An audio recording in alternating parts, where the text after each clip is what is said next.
Ya, Assalamualaikum warahmatullahi wabarakatuh.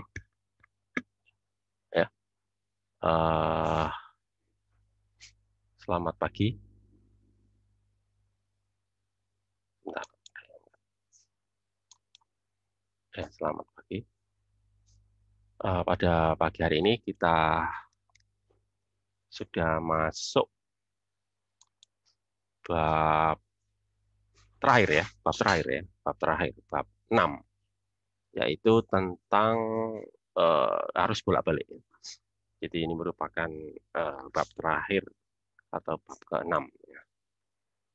Eh, Nanti ada dua hal yang mau saya bahas. Yang pertama hari ini yaitu tentang arus bolak konsep ya, konsep dari arus bolak-balik. Kemudian nanti di hari berikutnya, berarti hari besok lusa ya, baru kita akan bahas ini rangkaian arus bolak-balik atau rangkaian RLC. Oke, saya mulai aja ya slide-nya ya, tentang konsep dari arus bolak-balik.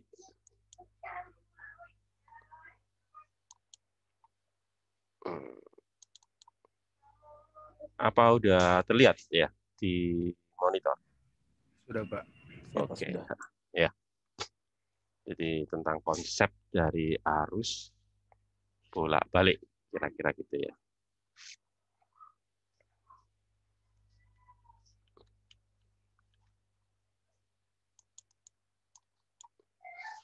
Ya, jadi untuk materi ya dari arus bolak-balik ini terdiri dari berapa itu? Ada 6 ya, 6 poin ya, 6 subbab ya. Yang pertama tentang apa ini? Arus DC dan AC. Ya, mungkin maksudnya perbedaannya. Perbedaan antara arus DC dan AC. Kemudian resistansi atau R dalam rangkaian arus bolak-balik maksudnya itu ya. Lalu induktansi L dalam rangkaian arus bolak-balik, terus kapasitansi C dalam rangkaian arus bolak-balik, harga efektif arus dan tegangan, terus yang terakhir baru ini ya, rangkaian RLC atau rangkaian arus bolak-balik. Ya, gitu. Oke, kita mulai dulu yang pertama ya, yaitu tentang eh,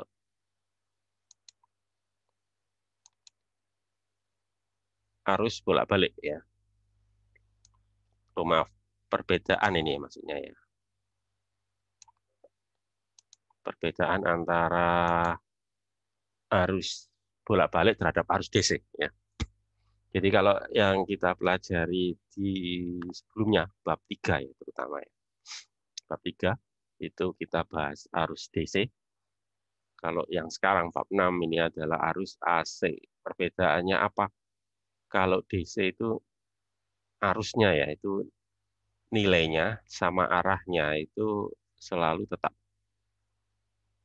Jadi baik nilai maupun arah itu tetap ya. Nilainya tetap, arahnya juga tetap ya. Kemudian kalau arus AC itu baik nilai dan arah itu berubah ya, terhadap waktu ya, secara periodik gitu. Jadi gambarnya itu ini ya. Jadi ini adalah grafik antara arus terhadap waktu-waktu ya. Jadi kalau kalau kalau arus DC kan ini kan konstan ya. Nah, ini kan gambar gambar konstan itu kan ini ya. Nah, kayak gini kan ya. Berupa garis lurus ya. Yang sejajar dengan ini kan dengan sumbu ini, sumbu X yaitu sumbu waktu ini. Tapi kalau arus bolak-balik, nah gambarnya kan kayak gini ya, kayak grafik di sini bentuknya kayak grafik sinus ya, kayak grafik sinus ya. Ya, karena memang hmm, berbentuk sinus ya. Sinus atau kosinus pokoknya. Pokoknya dua itu ya. Kalau nggak sinus ya kosinus. Ya, secara ini aja ya, secara secara yang paling dasar gitu ya. Jadi nanti itu ada namanya IM. IM ini disebut dengan nama arus maksimum ya, atau amplitudo ya, kalau gelombang amplitudo gitu ya. Nah, ini jadi nanti ada istilah arus sesaat. Arus sesaat itu ya arus yang berubah-ubah ini kan mulai dari ini ya. Mulai dari nol ya, terus naik gitu ya, sampai puncak ya, yaitu arus maksimum, habis itu kan turun ya. Kemudian menjadi nol ya. Habis itu naik lagi tapi arahnya berlawanan ya. Kalau tadi arahnya ke positif, sekarang arahnya ke negatif gitu ya. Jadi makanya disebut bolak-balik karena arahnya itu berubah-ubah ya secara terus-menerus atau secara periodik gitu. Nah, ini naik sampai maksimumnya ini ya, maksimum negatif ini ya. Lalu turun gitu ya, lalu nol, lalu nanti berulang lagi gitu ya. Nah, ini terjadi dalam waktu yang cepat ya. Jadi arus seperti ini jadi sebagai gambaran itu kayak PLN ya. Arus bolak-balik dari PLN itu waktu satu periode gini nih butuh waktu berapa ya? Sekitar 1/50 ya. 1/50 itu berapa? 1 dibagi 50 ya. 1 dibagi 50 itu berarti 0,02 ya. 0,02 detik. Nah, cepat sekali ini. Jadi dari ini sampai sini hanya butuh waktu 0,02 detik. Arus listrik PLN ya. Nah, terus berikutnya masih tentang ini ya. Masalah simbol. Kalau tadi kan masalah bentuk ininya ya. Bentuk arusnya ya. Kalau searah kan tetap ya, arahnya tetap ya. Nilainya juga tetap. Tapi kalau bolak-balik arahnya bolak-balik dan nilainya berubah-ubah terhadap waktu ya, berbentuk sinus. Nah, kalau kalau simbolnya nih ya, simbolnya kalau arus searah simbolnya kayak gini ya. Ini yang kemarin kita gunakan di bab 3 ya. Jadi kalau baterai ya, contohnya kan baterai atau aki gitu ya. Itu lambangnya kayak gini nih. Jadi ada dua garis sejajar ya. Yang satu panjang, yang satu pendek. Yang panjang positif, yang pendek negatif. Nah, atau ada juga yang menggambarkannya nggak seperti itu, jadi pakai lingkaran gini ya. Pakai lingkaran tapi dikasih tanda plus minus. Ya. Cuma ini kan eh, kita nggak gunakan ini ya. Banyak yang gunakan ini kan. Ada juga sih yang jadi ada dua versi ya. Tapi kalau bolak-balik, nah kayak sini nih, lingkaran tapi ada gambar ini, ada gambar sinus ya.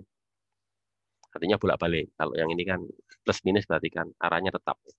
Kalau ini arahnya bolak-balik.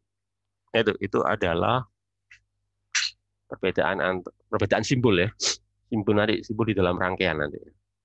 Jadi kalau di rangkaian ada gambar begini berarti sumbernya ini harus bolak-balik. Tapi kalau gambarnya seperti ini ya, itu berarti arus arah. Jadi kalau ini tadi sudah kita jelaskan ya. Kalau bolak-balik grafiknya itu gini, grafik arus terhadap waktu ya. Atau tegangan bisa juga ya, bisa dua kemungkinan, bisa arus bisa tegangan ya. Ini kok kalau yang tadi arus ya, ini tegangan sama ya. Jadi berbentuk bolak-balik ini searah gitu. Nah, udah itu ya.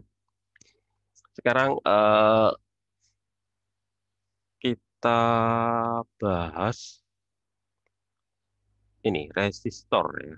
Resistor ini ya. Oh ya. Ya, jadi sekarang kita bahas ini. Resistor atau hambatan dalam rangkaian arus bolak-balik. Ya, ini kan lambang ini ya. Ini adalah lambang dari arus bolak-balik. Ini gambar resistor ya. Udah gitu. Ya, udah tahu. Ya, maka nanti di sini akan mengalir arus bolak-balik ya. Jadi kadang arusnya seperti ini ya, kadang nanti balik arah ya. Nah, karena bolak-balik ini. Nah, nanti balik lagi gitu ya. Seperti tadi yang saya singgung ya. Jadi berbentuk sinus. Ini, ya. Ini pakai sinus. V sama dengan Vm sin omega T. Vm ini tegangan maksimumnya. Omega ini frekuensi sudutnya. Frekuensi sudut dari arus bolak-baliknya. Satuannya radian per sekon. Nah, nanti akan timbul arus. Ya, arus yang timbul nanti bisa kita hitung ini menggunakan hukum Ohm ya. Hukum Ohm. Bahwa nanti arus ya sama dengan tegangan dibagi ini kan nanti ini kan hukum Ohm sebetulnya nih ya. Hukum Ohm kan ini ya. Arus sama dengan tegangan dibagi R ya, hambatannya ya. Ya nanti Vm itu kan tegangan maksimum ya, dibagi R maka nanti menjadi IM. Jadi arus maksimum itu ya tegangan maksimum dibagi R. Jadi nanti ini I sama dengan IM sin omega T. Nah, kalau ini kan V sama dengan Vm sin omega T. Ini tegangannya, ini arusnya. Jadi sama-sama sinus ya. Tegangan sinus, arus juga sinus. Ya tinggal dibagi dengan R gitu aja ya.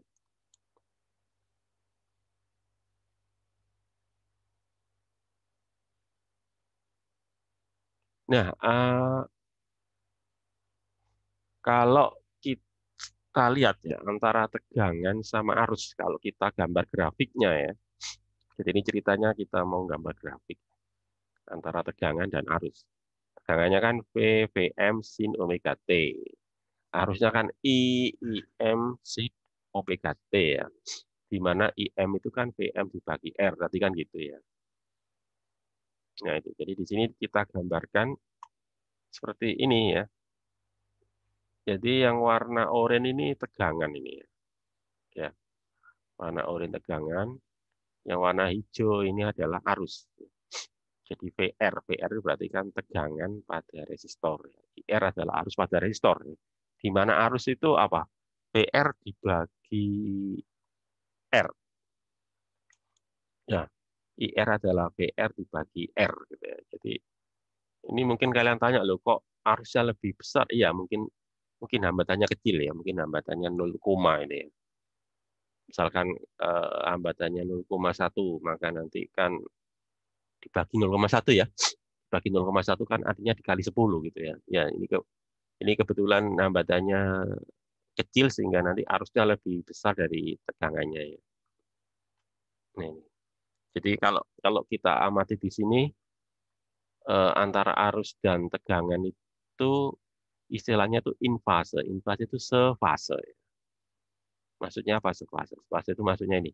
Kalau tegangannya 0, arusnya ikut 0 ya. Di sini kan tegangan 0, arusnya 0. Tegangan maksimum, arusnya juga ikut maksimum. Dan tegangannya 0 ya, dia ikut 0 juga. Lalu tegangannya itu maksimum negatif. Ya. Arusnya ikut maksimum negatif. Tegangannya 0, arusnya ikut 0 juga. Jadi sefase.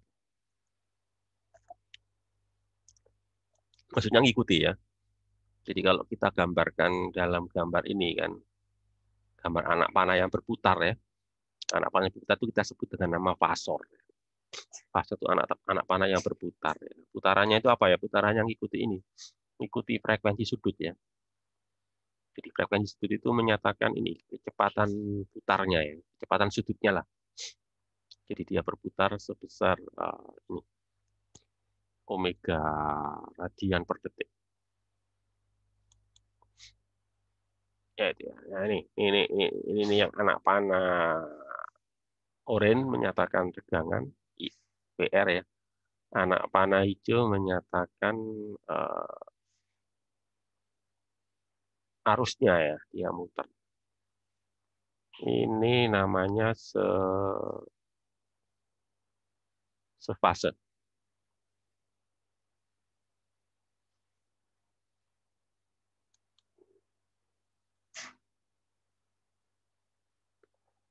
Oke, itu tadi kalau resistor ya. Sekarang yang kedua yaitu induktor ya. Induktansi dalam rangkaian bolak-balik.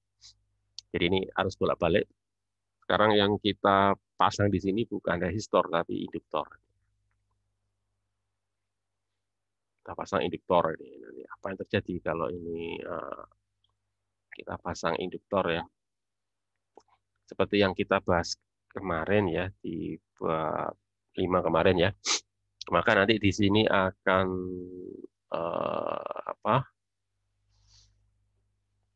timbul ini namanya nanti ya induksi ya, KKL induksi gitu ya. Jadi nanti ini ya. Jadi ini ya LDI PDT kan timbul KKL induksi. Itu nanti sama dengan ini tegangannya ya. Jadi tegangan yang timbul itu nanti akan sama dengan KKL induksinya. Ini kan. Jadi Vm sin omega ini kan tegangan ya. Tegangan pada sumber ya. Karena pada sumber ini nanti akan menimbulkan ini KKL induksi LDITT. Lalu ini apa ini dipindah nih, DT-nya dipindah ke sana ya. L dipindah ke sini. Jadi ini ya. DT pindah ke sana, L pindah. Jadi ini jadi DT ini kan di bawah ya, jadi ke atas. L kan di atas jadi di bawah ya. Jadi yang tadinya eh, penyebut jadi pembilang ya. Pembilang jadi penyebut karena pindah ruas ya. Pindah ruas ke kiri ke kanan. Ya, sehingga nanti jadi seperti ini ya. Nah, ini. Lalu habis itu kita integralkan ya. Kita integralkan DI ya. DI diintegralkan jadi I ya. Ini kita integralkan terhadap waktu ya. Ini kan terhadap arus ya. DI menjadi I integralnya ya. Nanti ini tinggal waktunya yang harus kita integralkan. Jadi ini artinya kan kita mengintegralkan sinus. Nah, integralnya sinus itu apa? Integralnya sinus itu apa? Ada yang tahu? Min cos. Ya, min cos ya. Tapi jangan lupa dibagi ya. Dibagi omega. Jadi integral sin AX kan sama dengan seper A. Seper A cos AX ya. Nah, ini nanti. Jadi ini per omega min cos omega T. Gitu ya. Dari 0 sampai T. Ya. Mulai dari 0 sampai T waktu tertentu gitu ya. Ya, sehingga ini jadi sinus omega T ya dikurangi sinus 0. Sinus 0, 0 ya. Sehingga nanti ini jadinya ya. Min cos omega T. Nah, cos. Bentar. Nah, udah nanti ini. Min cos omega T saya ganti dengan ini nanti. Jadi gini, ini kan nanti jadi gini ya. Vm omega L ini ya. Ini loh. Ini kan jadi omega. Ini loh. Vm omega L itu nanti ini ya. Vm omega L itu nanti sama dengan Vm XL. Jadi XL itu sama dengan ini. Jadi omega L itu sama dengan XL. XL itu disebut dengan nama apa? Reaktansi induktif. Satuannya ohm. Jadi reaktansi induktif. Satuannya ohm. Ya, kemudian Vm dibagi XL nanti sama dengan IM. IM itu arus yang melewati induktor tersebut ya. Nah, kemudian ini min cos omega T itu kan sama dengan sin omega T dikurangi 90 derajat. Jadi coba bisa diperiksa ya. Ya, bahwa sin omega T dikurangi 90 derajat itu sama dengan min cos omega T. Atau gini, sin ya. Sin X dikurangi 90 derajat itu sama dengan min cos X. Nah, gitu ya. Trigonometri itu ya. Ya, jadi nanti yang terjadi itu ini nanti ya. Jadi kalau tegangannya Pm sin omega T harusnya ini Em sin omega T dikurangi 90 derajat. Ya, jadi nggak sepasa sekarang ya. Beda tengah tadi. Jadi kalau seperti ini ya berarti harusnya jadi ketika tegangannya 0 ya, fasenya 0 ya, harusnya sudah min 90 ya. Jadi sudah lebih dulu ya, min 90 ya. Jadi kalau digambarkan itu, nah ini nih. Ini tegangannya ya. Nah, ini. Jadi ketika tegangannya 0, arusnya sudah minus 90 ya, sudah sudah mendahului ya. Oh tidak, maaf. Bukan mendahului ya, tapi tertinggal ini ya. Soalnya ini kan di belakangnya ini ya, loh. Kan yang oranye di depan ya. Yang itu di belakangnya loh. Lihat ini aja ya. Puncaknya nih loh ya. Puncaknya kan ini. Oranye di depan, hijau di belakang ya. Ya, jadi ini. Jadi kalau seperti ini berarti ini nih ya. Arus tertinggal ya, atau apa? Tegangan mendahului. Nah, ini kalau digambarkan seperti ini ya. Ini kan tegangannya, ini arusnya ya. Muternya kan ke sana ini. Muternya arah positif atau berlawanan jam ini. Jadi kalau seperti ini kan tegangan yang di depan, arus yang di belakang. Muternya gini kan muternya. Nah, ini 90 derajat tadi ya. Minus. Ya, minus berarti tertinggal ya. Itu induktor. Terus yang ketiga ya, komponen yang ketiga itu kapasitor. Nah ini ya, ini sumber arus bolak-balik ya. Ini adalah resistornya ya. Nah ini nanti ini kan ya. Harusnya ini harus bolak-balik kan. Jadi V sama dengan Vm sin omega T gitu ya. Nah, lalu V sama dengan Q per C. Ini kan di kapasitor ya. Di kapasitor tegangan itu kan muatan dibagi kapasitansi gitu ya.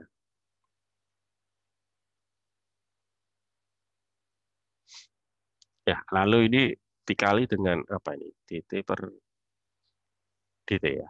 Dikali 1 ya. Sehingga nanti jadi ini nanti ya, dv per dt ini per c dq per dt. Nah, dq per dt kan arus gitu ya. Ini arus ini. Arus itu kan dq per dt atau q per t ya. Ini arus. Jadi nanti ini ya nanti ini. Jadi nah, ini kita turunkan ya. Ini kan turunan ya, turunan dari ini nanti ya. Nah, turunan sin adalah ini ya, turunan sin kan cos. Ya, Vm cos kalikan omega ya. Vm omega. Soalnya turunan dari sin AX kan A cos AX gitu. Dan nanti apa ini? Seper C kali I ya. Soalnya dq per dt kan I. Sehingga kalau gitu C pindah ke sana ya. Nanti ini. Jadi kalau gitu I sama dengan omega C Vm cos omega T. Ya, lalu omega C itu ini ya. Omega C itu super XC ya. Ini ya. Omega C itu super XC nanti super XC. XC itu apa? Reaktansi kapasitif ya atau hambatan kapasitif. Itu satuannya ohm. Ohm sehingga nanti Vm per XC ya IM ya arus pada kapasitor. Nah, eh, kalau kita lihat di sini kan cos omega T. Cos omega T itu bisa kita tulis menjadi apa? Sin omega T plus 90 ya. Bisa diperiksa nanti ya. Cos omega T itu sama atau cos X itu sama dengan sin X ditambah 90. Nah, ini jadinya kayak gini ya. Jadi kalau kita lihat kebalikan dari induktor ya. Kalau induktor tadi kan dikurangi 90 ya. Kalau kapasitor ini apa? Ditambah 90. Nah, nanti kalau kita gambar nanti jadi gini ya. Nanti. Ini adalah grafiknya ya. Tegangan arusnya kayak gini ya. Jadi ketika tegangannya 0, arusnya sudah 90 nih, sudah puncak. Nah, ternyata apa? Harus lebih dulu ya. Nah, nanti ini. Kalau ini harus mendahului tegangan kalau digambar dalam gambar fasor ini ya. Fasor atau anak panah yang berputar ini ya. Ini arusnya lebih dulu ini ya. Nah, itu. Jadi nanti kesimpulannya adalah kalau pada kapasit, pada resistor ya. Nah, resistor. Kalau pada resistor ya, itu antara arus dan tegangan itu sefase. Ya, satu fase ya. Jadi bareng. Tapi kalau induktor itu tegangannya ya. Tegangannya di depan, tegangan mendahului arus atau arus tertinggal dari tegangan. Pokoknya yang di depan tegangan, yang di belakang arus. Tapi kalau di kapasitor sebaliknya ya. Arus yang di depan, tegangan yang di belakang. Atau arus mendahului tegangan atau tegangan tertinggal terhadap arus ya. Nah, itu ya. Jadi arus mendahului tegangan atau jadi bolak-balik bisa ya itu. Nah, itu gambaran tentang arus bolak-balik ya. Beserta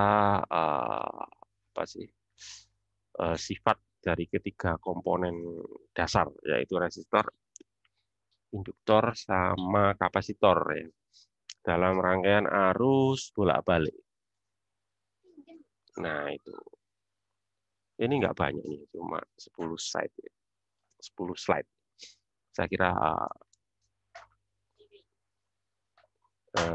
bisa kalian mengerti ya. Ya, nanti masalah ini ya, ini harga efektif sama RLC dalam rangkaian arus bolak-balik nanti kita bahas di ini ya, di pertemuan selanjutnya ya. Jadi hari besok lusa ya, besok lusa. Jadi itu materi untuk hari. Mungkin ada yang ditanyakan. Mungkin ada pertanyaan ya. Masih ada waktu yang cukup banyak ini. Ya absen jangan lupa ya, absen. Coba dicat lagi nih untuk supaya nggak lupa absennya. Ada pertanyaan barangkali? Saya ingin bertanya, Pak. Ya, silakan. Terima kasih ya. Ya, gimana? Baik, terima kasih atas kesempatannya, Bapak. Saya Farhan Ali Hasbi dari Fisika. Fisika ya, oke. Ini Pak, tentang AC sama DC. AC sama DC, oke. Itu kita sebagai seorang manusia itu kira-kira lebih merasakan bahaya ketika disetrum arus bolak-balik atau arus yang konstan ya Pak? Ini ya efek ke manusia ya. Iya betul Pak. Ya bagus pertanyaannya. Farhan ya. Iya. Oke ya, fisika ya. Jadi sebetulnya kalau efek bahaya itu kaitannya itu bukan dengan jenis arusnya ya DC atau AC, tapi lebih kepada tegangannya atau beda potensialnya gitu ya. Itu jadi yang bahaya atau enggak itu biasanya itu kaitannya dengan tegangan ya. Jadi kalau tegangannya besar ya berbahaya. Jadi cuma kan jadi intinya gitu ya. Arus AC ya yang besarnya misalkan katakanlah sampai 500 volt katakanlah itu juga berbahaya. Maaf kok arus AC, arus DC ya. Jadi misalkan kita punya baterai ya. Jadi baterai katakanlah baterai itu berapa? 1,5 volt ya. Kalau misalkan saya punya baterai 1,5 volt terus saya rangkai seri ya sebanyak berapa misalkan ya katakanlah berapa 100 ya. Nah, 100 baterai saya rangkai seri. Berarti tegangannya berapa? 100 kali 1,5 ya. 100 kali 150. ya 150 ya. Mungkin 150 belum berbahaya ya. Ya jangan 100 lah, misalkan 500 ya. Kalau 500 berarti berapa? 500 kali 1,5. Nah, itu sudah bahaya itu. Kalau disentuh itu ya. Karena tegangannya sudah cukup besar ya.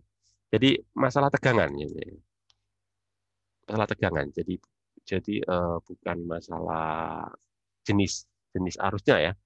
Bolak-balik atau enggak. Sebaliknya tuh petir. Petir itu sebenarnya kan arus searah petir itu ya. Petir itu ya, petir itu kan itu ya harus searah. Cuma tegangannya kan ribuan volt itu. Tegangan dari petir itu bahkan bisa lebih ya, puluhan ribu volt ya. Puluhan ribu kilovolt. Itu AC. Kalau kabel PLN juga bahaya juga ya, kabel sutet itu ya. Saluran udara tegangan tinggi itu kan AC itu. Sama, baik AC maupun DC itu kalau tegangannya cukup besar itu bisa berbahaya. Itu ya. Jadi pengaruhnya itu di tegangannya. Nanti tegangannya berkaitan dengan arus ya. Arus yang lewat tubuh kita itu yang menyebabkan kebakaran dengan arus yang lewat tubuh kita. Itu yang Oh, merusak. ya. Ya, ya, ya, Terus ini lagi Pak, ya, silakan. yang tentang AC itu kan ada nilai osilasinya gitu Pak. Benar, benar. Berarti kan maksimal sin 1 sama minus 1. Nah, itu apakah ada kemungkinan Pak, misalkan ketika kurvanya itu ada di bawah, kita langsung melepaskan diri gitu. Gimana? Ketika Kurvanya di bawah, itu apakah artinya tidak ada listrik yang mengalir Pak di dalam HZ-nya, frekuensinya itu? ya harus bolak-balik ya, Farhan ya. Betul. Ya. Jadi arus bolak-balik itu kan ada nilai nolnya ya. Jadi ketika nol ya nggak ada arus, nggak ada tegangan sampai nilai puncaknya kayak gini nih. Cuma ini kan terjadi dalam waktu yang cepat ya, cepat sekali. Jadi sebagai contoh PLN tadi ya, PLN itu frekuensinya itu 50, ya 50-60, katakanlah 50 Hz. 50 Hz itu berarti bolak-balik gini ini sebanyak 50 kali per detik. Jadi arus PLN itu bolak-balik 50 kali per detik di colokan ini. Colokan ada dua colokan itu ya. Ada dua lubang itu loh. Ya, colokan PLN itu loh. Kan ada dua lubang ya. Itu bergonta-ganti plus minusnya itu 50 kali per detik. Gonta-ganti plus minus itu loh. Dicolokan itu 50 kali per detik. Ya berarti cepat sekali kan. Kecuali kalau putaran dinamonya pelan ya. Kalau putaran dinamonya pelan, ya nanti kita bisa melihat. Tapi kan dinamonya PLN sudah di set segitu ya putarannya ya, sudah diatur ya, itu dianggap yang paling efektif ya, yang paling bagus, yang paling optimal gitu. Jadi memang nggak ada arus, tapi kan cepat sekali gitu ya. Sehingga nanti ada muncul istilah itu nanti kita bahas, yaitu yang disebut dengan nama arus efektif. Jadi arus efektif itu kayak apa ya? Bukan rata-rata sih, tapi ada nanti perhitungannya itu ya. Jadi lebih tepatnya itu kuadrat rata-rata. Kenapa kok dikuadratkan? Iya, soalnya itu nanti kaitannya dengan energi. Energi itu kan misalkan kalian saya tanya ya, energi listrik itu rumusnya gimana? Ada yang tahu energi listrik itu rumusnya gimana? Energi listrik arus searah lah misalkan ya, atau arus bolak-balik sama aja. Itu kan P kali I kali T ya, benar nggak? Tegangan kali PIT ya, tegangan kali arus kali waktu ya. V kali I kali T kan gitu ya. Kemudian kalau kita gunakan hukum Ohm ya, V itu kan sama dengan I kali R gitu kan ya. Sehingga nanti apa? I kali R kali I kali T atau apa? I kuadrat RT gitu ya. Nah, kan kuadrat. Jadi arusnya dikuadratkan. Karena dia bolak-balik, maka kan kuadratnya kan enggak. Kalau dikuadratkan kan apa? Kan jadi plus semua ya. Kan nggak ada minusnya ya. Padahal kalian tahu arus bolak-balik kan ada plus, ada minus. Misalkan kayak ini ya. Di atas plus, di bawah minus kan ya. Kalau saya kuadratkan kan nanti jadi plus semua kan. Karena minus kuadrat kan plus. Jadi nanti kalau dikuadratkan ya yang bawah jadi plus gitu ya. Jadi plus semua. Nah, itu di rata-rata. Jadi rata-rata dari kuadrat karena kaitannya dengan energi kan gitu ya. Nah, itu nanti itu. Jadi nanti yang kita rasakan tuh ya ininya. Kuadrat dari rata-ratanya. Gitu. Jadi sebagai contoh ya, misalkan PLN katakanlah ya. 220 volt ya. 220 volt itu sebetulnya itu adalah, misalkan PLN menyebutkan ya, tegangan PLN itu 220 volt itu sebetulnya tegangan apa sih 220 volt? Itu tegangan efektifnya itu. Ya, apa itu tegangan efektif? Ya tadi yang saya sebutkan, dia itu adalah rata-rata dari kuadrat tegangannya. Jadi tegangan kuadratnya itu kan nggak konstan ya. Kan dari nol ya. Nol maksimum, kemudian nol lagi terus minimum, bukan minimum sih, negatif ya. Negatif terus itu. Lalu itu kita kuadratkan ya. Kita kuadratkan terus kita rata-ratakan, nah nanti keluarnya 220. Nah itu, jadi yang kita rasakan itu 220 volt. 220 volt, jadi bukan nol, bukan nol, bukan maksimum positif, bukan minimum positif, minimum negatif, bukan apa? Bukan positif tegangan, bukan negatif tegangan, nol dan tapi ya itu rata-rata dari kuadratnya. Kira-kira jawabannya itu ya, Pak Rehat ya. Bisa dimengerti ya. Karena cepat, perubahannya itu cepat sekali. Yaitu apa tadi? 50 kali per detik ya. Kecuali kalau pelan, kalau pelan kan akan kita rasakan nol. Nah itu, tapi kan cepat sekali. Jadi yang kita rasakan ya kayaknya jadi ini apa itu eh, rata-rata kuadrat atau energinya ya, rata-rata energinya. Itu ya Farhan. Mungkin Baik, ada nah, terima mungkin kasih banyak. ya. Mungkin ada lagi yang ditanyakan. Waktunya masih lama ini. Materinya udah habis. Ada lagi? Izin bertanya, Pak. Ya, silakan, silakan. Iya, nama saya Jaga Senawinaya dari Fisika. Fisika juga, oke. Saya izin tanya, Pak. Silakan. Kalau di arus AC kan biasanya V-nya itu ditulis VRMS gitu, Pak. Ya tadi, RMS itu tadi. RMS tadi yang saya sebut dengan nama apa itu? Rata-rata kuadrat. Ya, RMS kan sekarang dari root ya, root mean square ya. Root mean itu kan rata-rata. Root square itu artinya kuadrat jadi ya. Jadi kalau bahasa Inggrisnya itu ya RMS, root mean square. Kalau saya tadi menyebutnya dengan nama apa tadi? Rata-rata kuadrat ya. Nah itu. Jadi RMS itu yang saya maksud tadi. Rata-rata kuadrat itu. Nah, itu, Pak. Iya, itu. Terus kalau dirumuskan, apa hubungan Vmax atau potensial maksimal dengan VRMS itu kalau dirumuskan? Nah itu nanti ada bahasan tersendiri ya. Nanti di bab terakhir itu, besok ya. Jadi kita mau mencari kaitan antara tadi kan saya ngomong dengan nama apa tadi? Rata-rata kuadrat ya.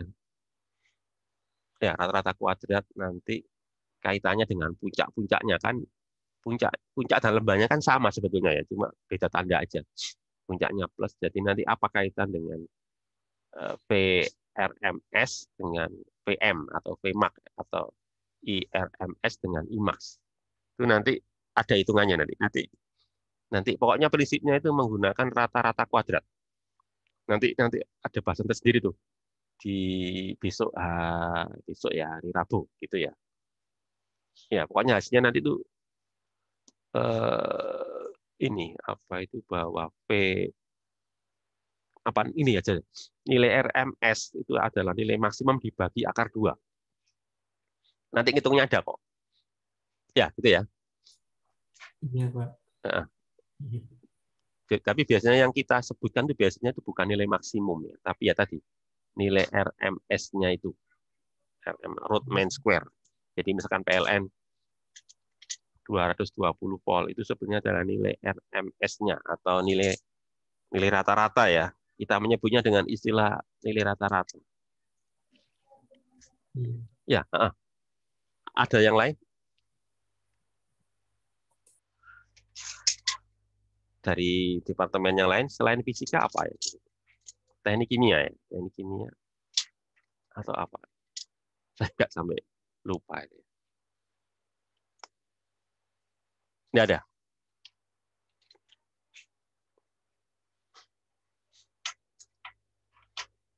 Udah, nggak ada pertanyaan. Biasanya Saya kalau boleh ya silakan bertanya silakan. lagi apa tidak ya, Pak? Silakan. Waktunya masih panjang kok. Silakan. Banyak Baik, bertanya Pak. malah Pak. Ya, Saya Farhan Farhan nanti. dari Ya. Fisika. Oke, Farhan. Tentang ini, Pak, efisiensi.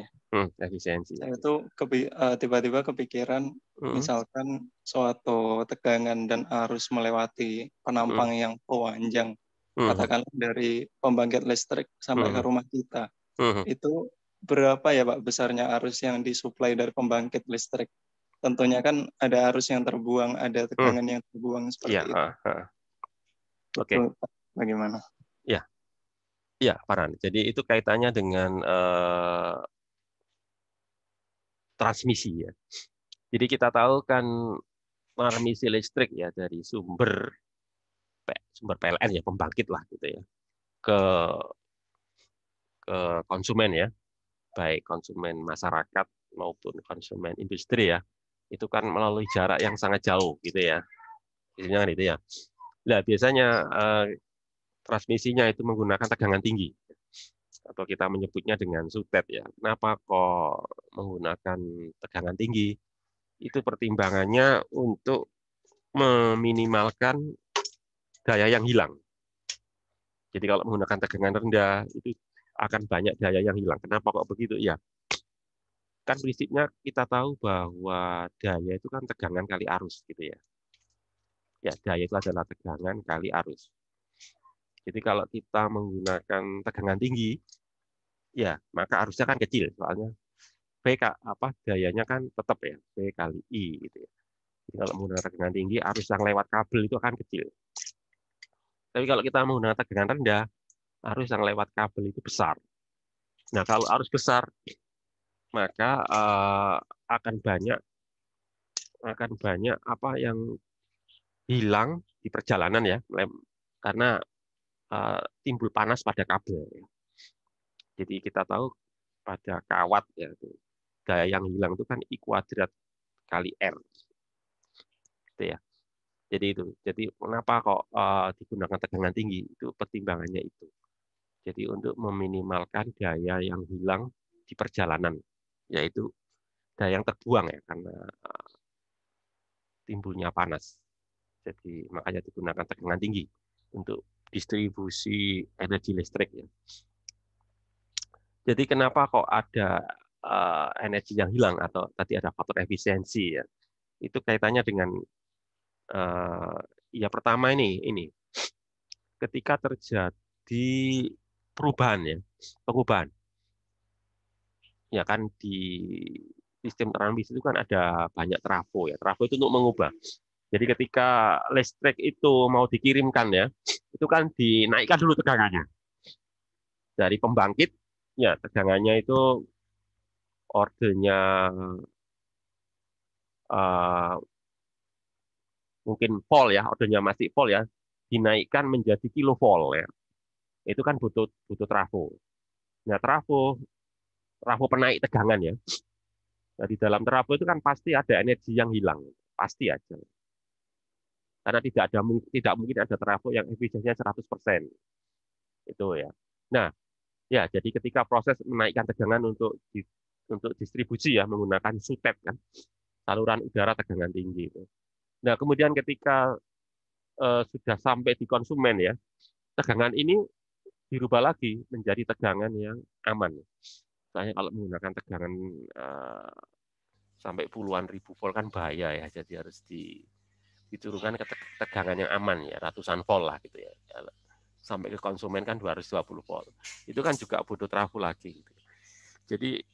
Jadi setidaknya ada 2 trafo ya, trafo untuk menaikkan tegangan sama trafo untuk menurunkan tegangan. Jadi ada 2 kali proses gitu ya, pengubahan tegangan. Nah, itu kan menyebabkan berkurangnya energi listrik di dalam trafo sendiri ya. Ya itu, pasti ada energi yang hilang. Hilangnya ya itu tadi. Ya di dalam trafo kan pasti ada medan magnet yang keluar gitu ya. Yang terbuang gitu ya. Gitu. Jadi hilangnya itu bisa 3 proses ya. 1 melalui trafo penaik tegangan, 2 melalui saluran transmisinya sendiri. pasti ada lah, meskipun kecil ya, tetap ada. I kuadrat R ya, melalui. Terus yang ketiga ya ini, ketika melalui trafo penurun tegangan itu hilangnya di situ. Jadi nggak mungkin 100% gitu ya Farhan. Kira-kira jawabannya itu Farhan. Baik Pak, terima kasih banyak. Ya, ya mungkin ada pertanyaan yang lain. Pertanyaan yang lain.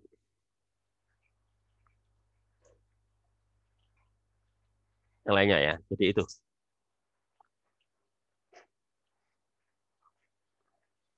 Jadi arus bolak-balik ini arus yang banyak kita pakai ya. Kenapa? Karena sumber-sumber pembangkit untuk arus bolak-balik ini menggunakan generator, menggunakan dinamo, menggunakan prinsip Faraday. Jadi kalau menggunakan prinsipnya Faraday ya arus yang dihasilkan arus bolak-balik. Tapi kalau menggunakan prinsip yang ditemukan oleh Volta, kan baterai itu kalau Volta ya arus searah. Ya elemen Volta, elemen apa lagi. Pokoknya yang berkaitan dengan elektrokimia ya, zat-zat kimia itu hasilnya ya ini arus searah. Tapi kalau menggunakan magnet ya, seperti yang penemuannya Faraday, ya pasti hasilnya arus bolak-balik. Keunggulannya ya itu tadi bisa dihasilkan daya listrik yang cukup besar. Jadi kalau kita menggunakan elemen-elemen elektrokimia, ya nanti arus yang dihasilkan itu enggak seberapa besar. Dayanya itu mungkin ordernya itu kilowatt mungkin masih bisa ya, tapi kalau megawatt, gigawatt nggak mungkin. Tapi kalau menggunakan generator ya, pembangkit itu bisa menghasilkan daya sampai megawatt atau bahkan sampai gigawatt ya pembangkit. Itu keuntungannya ya. Terus yang keuntungan yang lainnya kan bisa menggunakan ini ya berbagai berbagai sumber energi ya. Ya bisa menggunakan energi dari minyak bumi atau batu bara ya. Itu kan nanti minyak atau batu bara nanti dipakai untuk memanaskan air ya. Nanti airnya itu nanti akan timbul uap ya. Lalu uap itu nanti digunakan untuk menggerakkan turbin ya, turbin uap ya. Jadi turbinnya digerakkan oleh uap kalau menggunakan batu bara atau minyak itu ya. Tapi kalau batu minyak itu seperti yang di Python itu menggunakan batu bara atau minyak. Kalau yang menggunakan air itu seperti yang di mana Jatiluhur itu ya. Menggunakan bendungan itu. Jadi air di apa istilahnya dibendung ya. Ya sampai cukup besar lalu di bawahnya ditaruh turbin air ya. Nanti air yang dibendung itu nanti akan terjun ya. Jadi menggunakan prinsip air terjun gitu. Terjunnya air itu dipakai untuk memutar turbin air. Itu kalau menggunakan tenaga air ya, berarti perlu bendungan ya, perlu bendungan air. Kalau menggunakan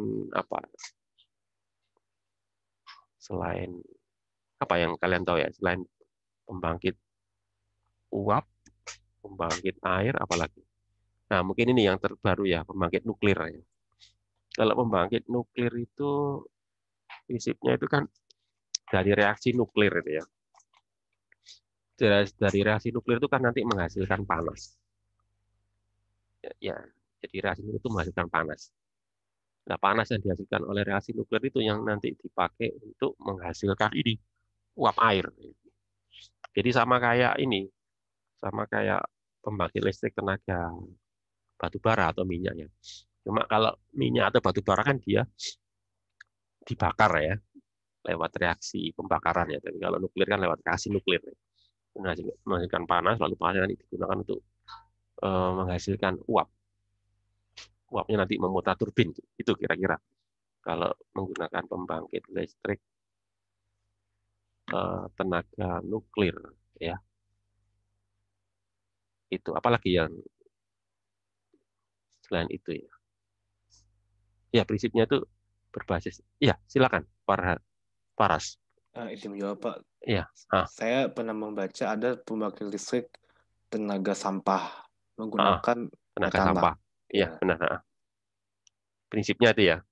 Sebetulnya sama itu. Itu kan sampah dibakar itu ya, Paras ya. Sampah itu dibakar gitu kan.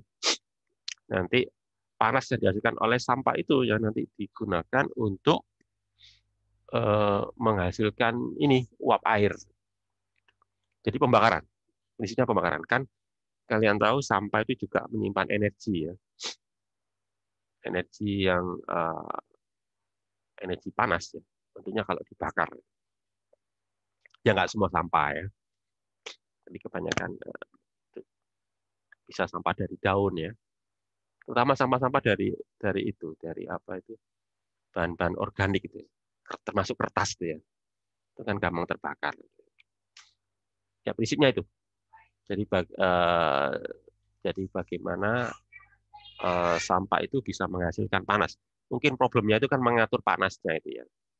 Jangan sampai panasnya terlalu rendah. Kalau terlalu rendah kan nggak bisa muter turbin nanti. Rendah kan airnya nggak mendidih ya. Jadi problemnya itu di pengaturan ini, pengaturan pembakarannya itu Paras. Kalau pengaturan pembakarannya bagus, jadi istilahnya itu pengontrolannya ya. Pengontrolan ya itu nanti akan jalan. Pokoknya intinya itu kan memanfaatkan berbagai sumber daya yang ada. Lah kalau sama kan kelebihannya kan energinya kan daripada biasanya kan orang mau membersihkan sampah dengan cara dibakar ya daripada terbuang percuma kan ya. Kan kalau kita lihat di itu di apa di tempat pembuangan akhir ya. Kan biasanya kan sampah itu dibakar. Biasanya ada mesin pembakar namanya insenator apa? Pokoknya itu mesin pembakar itu. Nah, daripada dia dibakar terus energinya dibuang, apa enggak lebih baik energinya dimanfaatkan untuk menghasilkan listrik? Tapi ada ya itu tadi harus ada ininya alat tambahannya ya, alat tambahan untuk pengubahan dari panas menjadi listrik. Prinsipnya sih ya itu tadi, biasanya menggunakan ini, penggeraknya menggunakan uap ya. Cuma berikutnya kan ya tadi kerumitannya kan di pengontrolannya dan lain sebagainya itu ya. Itu biasanya itu Paras.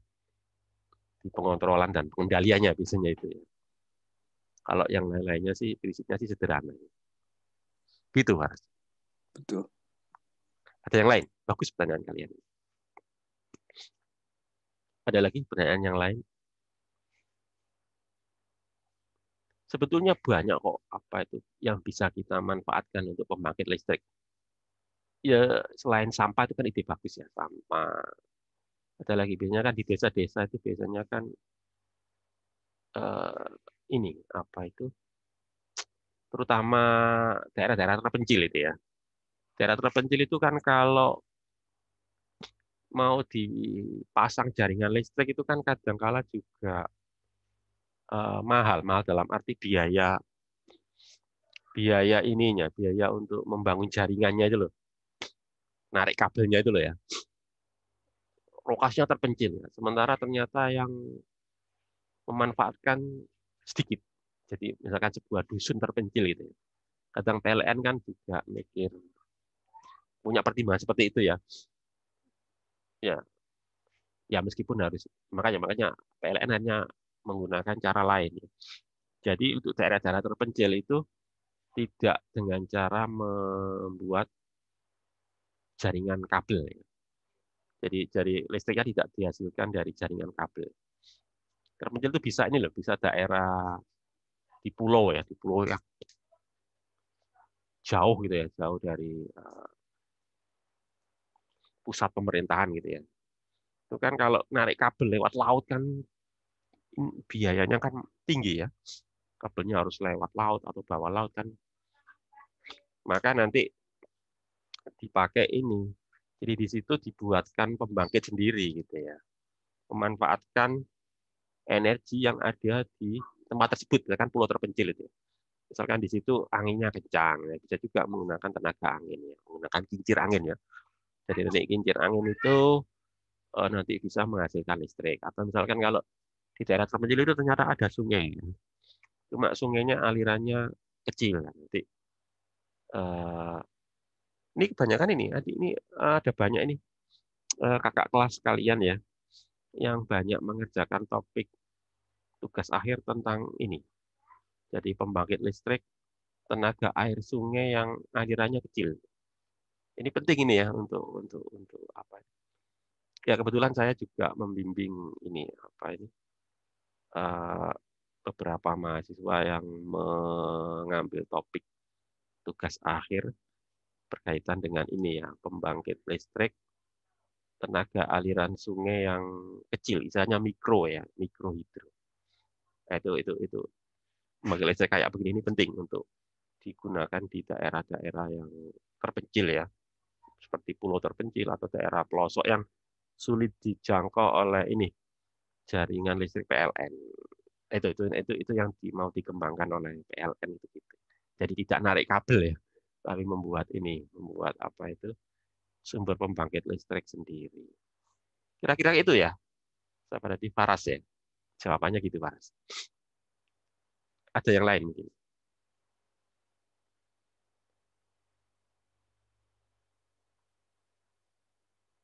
Cukup. Nggak ada pertanyaan lagi. Udah ya, cukup ya. Bagaimana? Udah cukup ya. Oke. Kalau nggak ada pertanyaan ya. Oke, kalau nggak ada pertanyaan lagi, saya akhiri aja. Assalamualaikum warahmatullahi wabarakatuh. Waalaikumsalam. Terima kasih banyak, Pak. Ya, sama-sama.